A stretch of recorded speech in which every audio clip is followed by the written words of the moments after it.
guys, this is Saneth again. I'm the traveling mom boss. So my channel is dedicated to teach you guys how to travel on a budget and also share my experience with my children while we're traveling throughout Europe and other parts of the world. So today's video is going to be a video just to let you guys know a few tips on how to travel with kids while they're in school. Prior to traveling with my children, I was always thinking, how am I going to do this? What about school? What about rent? What about this? I had so many questions. School was very important for me as in regards to my kids getting their education while traveling. So I was very concerned about how they were going to be able to learn because I was working full time and I didn't have enough time to dedicate to teaching them things or just helping them in a way that I felt would be sufficient for them to understand things when they were outside of school. I did research because I knew that I wanted to travel for a long time. Right now we're traveling and I knew that their school was gonna start back while we're traveling. So prior to traveling, I would say maybe about 3 to 4 months ago, I started doing research because I knew once we were in the middle of traveling, school was gonna start and I needed to have a plan in place. Due to the pandemic, my kids were already going to school online. So that kind of opened up a door for me to learn more about what it was like for kids to go to school online.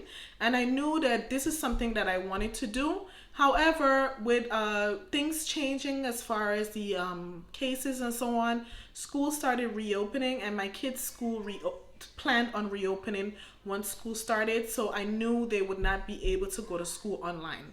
So I started doing research because I knew that I wanted them to be online and I also knew that I wanted to be able to have time to assist them with their school. Upon doing my research, I realized there's two types of online school. So one of them could be that they're actually going to a virtual school, like school designated just so online school, there's no physical classrooms, or I can homeschool my kids. So I have no experience with homeschooling or when it comes to certain topics, it was very difficult for me when my kids was going to school online. There was things that I just didn't know the answer to. And I have my master's degree, but certain things I just don't remember. Like third grade math, I don't remember that. So I knew that I couldn't do homeschooling where I was 100% the teacher and teaching them topics. I just knew that that wasn't for me. It may be for some people, but I just want to let you know that this is an option for you when you're traveling. You can homeschool your kids. There is many resources. There's Facebook groups. There's schools that you can get in contact with that can set up a curriculum for you. There's so many resources out there that you can use to start setting up your kids and yourself for homeschooling. I actually thought about doing that, but upon doing the research, I realized it just wasn't for me. What I learned throughout my research that was for me was a school or a program called K-12. So K-12 is basically like a curriculum. So the school used the K-12 curriculum to teach students. So I just want to let you know it's called Stride K-12, but people say K-12. So K-12 goes from kindergarten all the way to the 12th grade. That's why they call it K-12. There is public school, charter school, and there's private school. So with the public school and the charter school, your child would have to be located in one of the states of the 50 or 51 states in the United States. And also that state has to have online or virtual school available within the state. So when you apply, you would choose your state and you would choose the virtual schools that's available in your state. But all of the schools that are available will be using the K-12 curriculum to teach your student once they start school. So the charter school and the public school are free.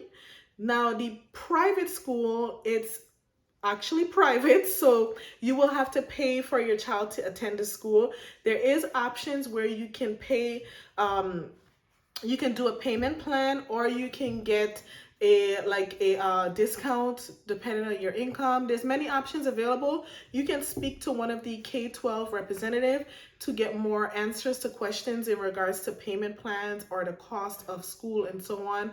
The great thing about the private school option is that you can go to school anywhere in the United States. So this is great for traveling because let's say you're living 6 months in China or Japan or, Australia, wherever. You can have your child go to school through the private school while they're in those countries. And if you move to a different country, your child can go to school there. Your child can also go to school in the public school, private school, public school and charter school option. It's just that you can't really be traveling in an international country for a very long time while they're in those schools, because there's certain materials that they're going to be mailing to you that your child is going to need in order to do their classes. So that goes into another thing. K-12, my kids are going to the K-12 charter school, and they provide all of the materials your kids need for school. If you need a computer, you can work with them. I believe they may provide like a loan computer or a free one. I already had computers for my kids, so I didn't need that. But they do give free books for your kids for the subjects they're going to be learning, supplies, science supplies for like projects, so many different things. My youngest daughter, she's now going to the 3rd grade. They gave her a whole collection of things to do science projects. It looks really cool. Like they gave her sand, some dirt to like grow a plant. She has little rocks and so many different things. And then my older child, she's going to the 9th grade. She has like a microscope. She has a ton of books that are so heavy because it's a lot of knowledge in there. But it's just great that they provide all of those things. So I don't need to go pay for it. So that's a great thing for me, because if you're homeschooling your child, a lot of those things you would have to pay for on your own. For the private school, I'm not sure if they provide materials for the children, but I do know that that's a great option for people who are either gonna move to another country for a very long time or a longer time than, I would say, 2 months or so. I knew that we were going to be traveling at most for 3 months, and we were eventually going to go back to the United States. So being in the public slash charter school option was best for my kids. But as I said, guys, I wanted to give you guys options so you can know that you can travel with your kids while they're going to school. You just need to make sure you choose the best school for your children. You can do research on the schools that are available virtually within your state to choose the best one. You can check the reviews of the school, etc. That's what I did, because we're technically located in Florida, and there was 2 schools that was doing virtual learning, and I did research and I selected the one that I felt that was best for my kids. So make sure you do your research, and also make sure you designate some time for your kids to be able to go to school. Make sure you check the time difference so they can go to school at the appropriate time. Right now, my kids are in school. This is actually their first day of school, and there's a 6-hour time difference. So their school starts at 9 a.m. in Eastern Standard Time. So they're going to school at 3 p.m.